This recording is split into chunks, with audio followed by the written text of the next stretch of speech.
This man lives in a tiny apartment in New York, but inside he's turned it into a stunning home. When you picture an apartment, you might imagine a house with a separate living area, kitchen, and bedroom. New Yorker Luke Clark Tyler, though, has managed to pack all of that into a tiny 78 square foot apartment, and he's used some smart tricks to make everything fit.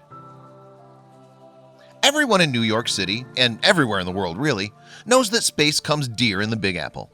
Indeed, you have to make do with what you have, and there are a host of inventive renters who are able to transform extra small spaces into stunning Manhattan mansions. Given the high cost of real estate then, when you're apartment hunting in the city and see an ad for a Hell's Kitchen studio for $750 a month, you go check it out. And that's exactly what happened to young architect Luke Clark Tyler. At this point, Tyler had already visited a few apartments in the Hell's Kitchen neighborhood, which is located between 34th Street and 59th Street on Manhattan's west side. However, those properties carried heftier price tags, around $1,600 per month for a studio. Tyler wasn't willing to budge on location though, despite the fact that other neighborhoods would be cheaper. You see, Tyler had lived in the city on and off for 9 years, and he knew what life outside of Manhattan would be like. He'd spend his days commuting underground, taking the elevator up to his desk somewhere in a skyscraper and repeating. In essence, he would never walk far or have time to experience what makes New York, New York. So when he found the listing for a $750 a month studio, he didn't hesitate in checking out the space. And the 27-year-old was nonplussed by the apartment's extra small dimensions. In fact, the place measured in at just 78 square feet, a mere fraction of the average 550 square foot Manhattan studio. I found it on Craigslist. I think it called it a studio, which I don't know if it qualifies as a studio, he told Space TV with a laugh. I didn't know how small it was until I got here, and then I found this. Fortunately, Tyler had lived in an extra small space before. Indeed, he'd rented a slightly larger 96 square foot pad prior to signing the lease on the 78 foot square apartment. He'd even inhabited smaller quarters overseas, according to Business Insider. I was living in Kenya in a place half the size of this that was made of mud, he said. So for me, this is like a big step up. I guess it's all relative, but for me, this is comfortable. Maybe one day I'll have a bigger place, but for now, it's good. He moved into the space in May of 2010, while his rectangular home still had no sink or kitchen facilities. Tyler came to do most of his professional dealings from home too, so his 78 square foot room had to work as a bedroom, living space, kitchen, and home office. He also had to find a way to store and cook food and house all of his personal belongings in the room. When I moved into this place, it was just a white shell, he told Spaces TV. That sort of helped me more easily establish what I would do at the place. So he headed to a home improvement store to pick up plywood and paint in order to build a custom piece of furniture that would suit his unique demands. His first conundrum then was how to fit both a couch and a full-sized bed into the cramped quarters. His custom-built solution was a Murphy bed that folded up into the apartment's right-hand wall.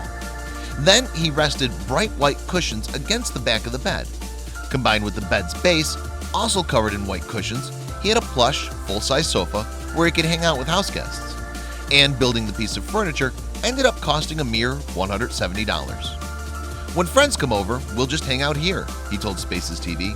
People think, well, what do? Do you just stare at the wall?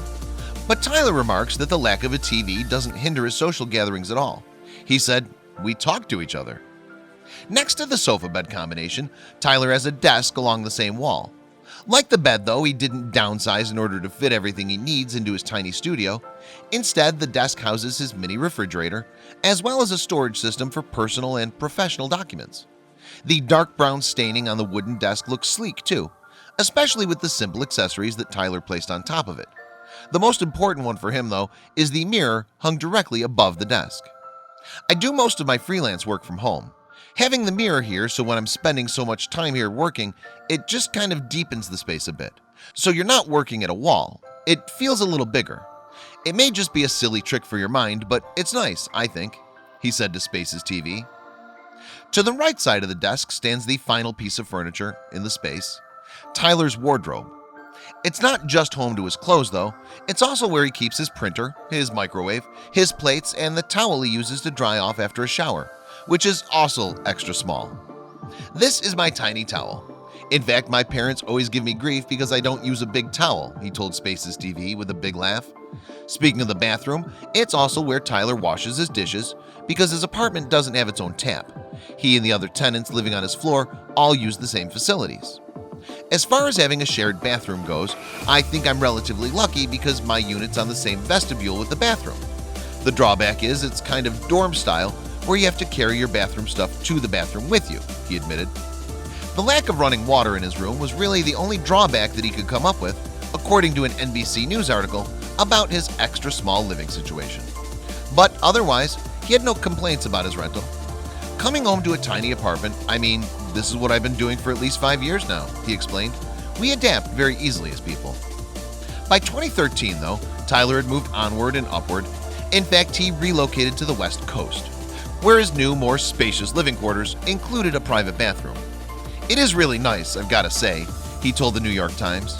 The tiny living movement, however, is still going strong in New York City and beyond, thanks to creative renters like Tyler, who prove that it's possible to live a full life inside an extra small property.